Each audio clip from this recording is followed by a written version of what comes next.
कंगना रनौत, क्योंकि वो प्रतिभा सिंह की सीट थी और सुखराम के जमाने से अगर हम बात करें तो गढ़ एक तरह से रही। और एक हैरानी की बात यह है कि सुक्खू की सरकार है, यानी कांग्रेस की सरकार है, और ऐसे में बीजेपी का लोकसभा की चारों सीट अगर जीतती है तो एक बड़ी उपलब्धि माना जाए। नहीं, मुश्किल, देखिए ओवर एक्साइटमेंट में बात करना एक अलग बात हो जाती है, मुझे नहीं लगता। और मेरा मानना है कि दो सीटें इस बार जो बड़ी कमज़ोर हैं, जैसे प्राइम मिनिस्टर खुद आए और रोड शो करे, एक तो कंगना रनावत वाली सीट है, जो इनर रिपोर्ट्स हैं कि उनकी कैंपेनिंग उतनी अच्छी नहीं रही, ना वो ज़्यादा बाहर निकली। कंगना रनौत कुछ बोल रही है।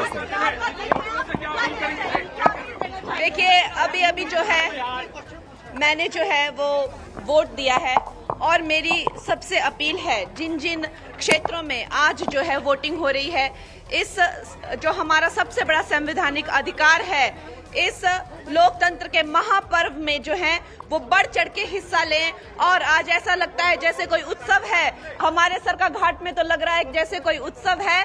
इस लोकतंत्र के महापर्व में जो है हिस्सा लें, और हमें जो लोकतंत्र का जो वरदान है, न जाने कितने लोगों का खून बहा ताकि हमें ये वोट करने का जो है अधिकार मिले, तो इस अधिकार का फायदा उठाएं। देखिए हमारे ये जो मोदी की लहर है, ये समस्त हिमाचल प्रदेश में है। मोदी जी ने जो है इस बार कम से कम लगभग 200 रैलियां की हुई हैं, 2 महीने के छोटे से अंतराल में, ना जाने 80-90 से ज्यादा इंटरव्यू किए हुए हैं। तो इस अधिकार का फायदा उठाएं।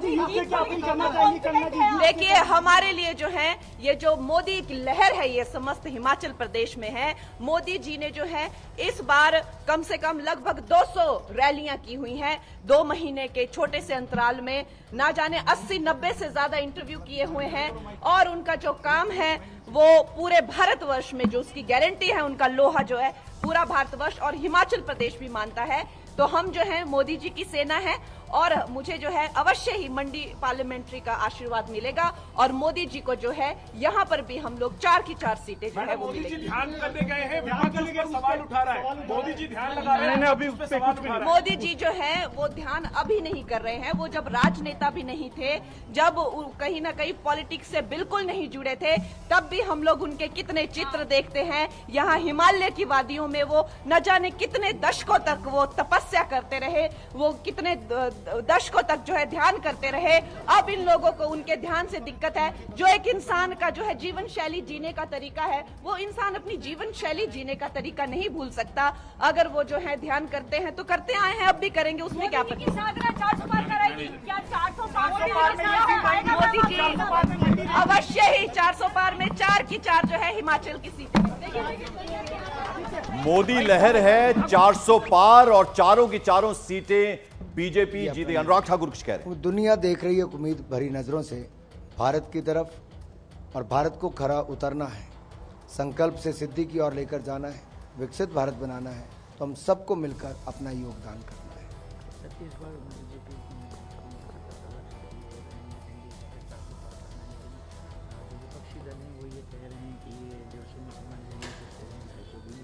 जनता के आशीर्वाद से हमने 2014 में 282, 2019 में 303, इनके पूर्ण बहुमत की सरकारें बनाई जो 1984 के बाद बनी। ये अपने आप में दिखाता है कि जनता ने बार बार विश्वास भारतीय जनता पार्टी पर किया, मोदी जी पर किया, और इस बार भी जनता का पूरा आशीर्वाद मिलने वाला है। जहाँ तक मैं देख पा रहा हूँ, हम हिमाचल की चारों सीटें लोकसभा जीतेंगे, और 400 पार करके फिर एक बार विधानसभा में 6 सीटों पर भी चुनाव हो रहे हैं। हम चौके छक्के लगाने के लिए तैयार हैं। 4 की 4 लोकसभा, 6 की 6 विधानसभा उपचुनाव। तो उसके बाद तो सरकार का भी दावा आपके मिला। निश्चित तौर पर उसके बाद जो परिस्थितियां बनती हैं उस और है कि हिमाचल प्रदेश की सरकार जो भी रिजल्ट आता है उसके बाद उसका भविष्य कोई बहुत। तो कांग्रेस एग्जिट पोल का वो करीब बाइकआउट कर दिए कि हम उसमें शामिल नहीं। ये अपने आप में दिखाता है कि कुछ राजनीतिक दलों ने चुनावी नतीजों से पहले ही हार मान ली है। वो अभी भी कैमरा फेस करने के लिए तैयार नहीं। वो इस चुनाव में जनता को फेस करने के लिए तैयार नहीं थे, क्योंकि उपलब्धियां थी नहीं, भविष्य की रणनीति थी नहीं। तो करें तो क्या करें।